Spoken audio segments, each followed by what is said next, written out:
If you have ever been forced to stay at a table until you were done eating, I'm gonna let you know right now, that was emotional abuse. So many of us were forced to stay at a table until we were done eating because our parents didn't know how to cope with their own emotions. If a child doesn't want to eat their own food, there could be underlying issues. There could be a diagnosis.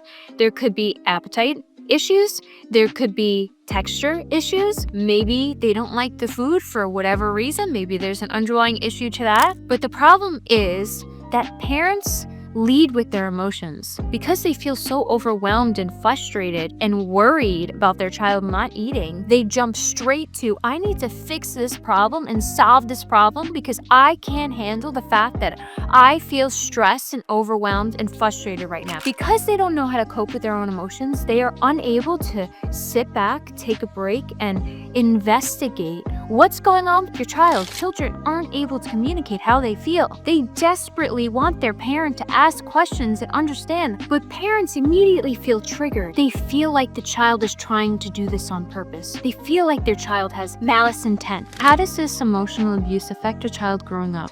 It makes the child feel like they are unable to make decisions on their own. They can't trust the decision that they're making, which is not to eat the food, because their decision is wrong. You can't trust what your body's telling you, which is don't eat the food, because I know what's right as a parent. And so your child is going to have a hard time making decisions for themselves growing up. They're going to need you as a parent to constantly make decisions for them because they're going to doubt that their decision is the right one. It makes the child grow up to be codependent on you. And your child is going to have a hard time being codependent in relationships too. Do you agree? Let me know in the comments below.